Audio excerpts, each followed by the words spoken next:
semester 5 Universitas Pembangunan Manado. Di sini saya akan memaparkan materi mengenai metode peramalan bisnis.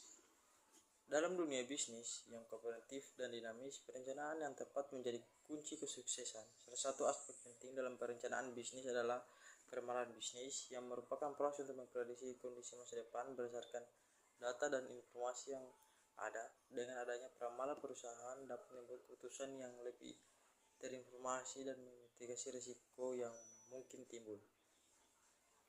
Peramalan bisnis sangat penting dalam berbagai aspek kegiatan perusahaan seperti produksi, pemasaran, dan perencanaan keuangan. Keakuratan hasil peramalan yang baik dapat memberikan keuntungan produktif yang signifikan, sedangkan peramalan yang tidak akurat dapat mengarah pada kerugian dan keputusan yang tidak optimal.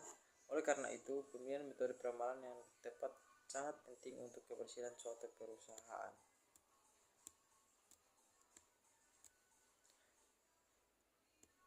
Jenis-jenis metode peramalan bisnis yaitu metode kualitatif, mengandalkan pendapat atau opini dari ahli atau pihak yang berpengalaman, biasanya digunakan ketika data historis tidak tersedia atau sulit diperoleh.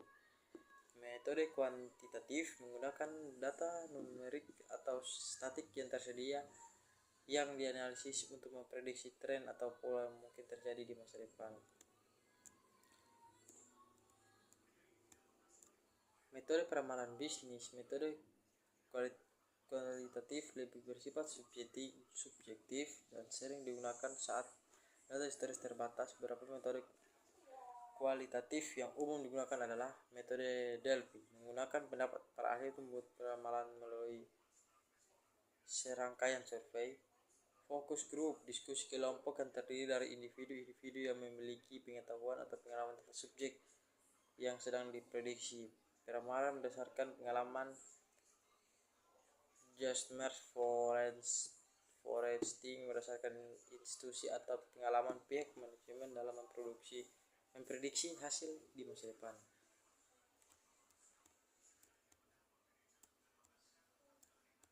Penerapan metode peramalan dalam bisnis. Penerapan dalam perencanaan produksi peramalan digunakan untuk menentukan jumlah produk yang perlu diproduksi berdasarkan proyek permintaan pasar.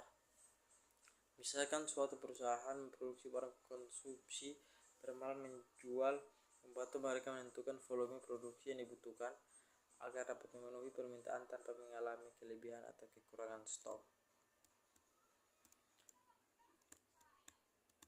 Tantangan peramalan bisnis yaitu ketidakpastian dan fluktuasi pasar.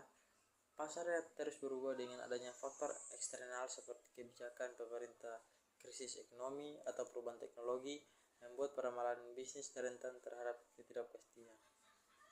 Terus keterbatasan data. Keterbatasan dalam data historis atau ketidakakuratan data dapat menyebabkan hasil peramalan yang tidak akurat.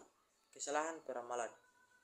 Kesalahan peramalan dalam memilih metode peramalan atau mengabaikan faktor eksternal yang relevan dapat menyebabkan peramalan yang tidak akurat dan keputusan bisnis yang salah. Di kesimpulannya, peramalan bisnis merupakan alat yang penting untuk membantu perusahaan dalam merencanakan masa depan dan membuat keputusan yang lebih terinformasi. Berbagai metode peramalan baik kualitatif maupun kuantitatif memiliki kelebihan dan kekurangan masing-masing. Oleh karena itu, pemilihan metode yang tepat sangat bergantung pada jenis seperti ketidakpastian pasar dan keterbatasan data. Perlu diatasi dengan menggunakan pendekatan yang lebih kompetitif dan fleksibel. Sekian dari penjelasan saya mengenai metode peramalan bisnis. Ucapkan terima kasih.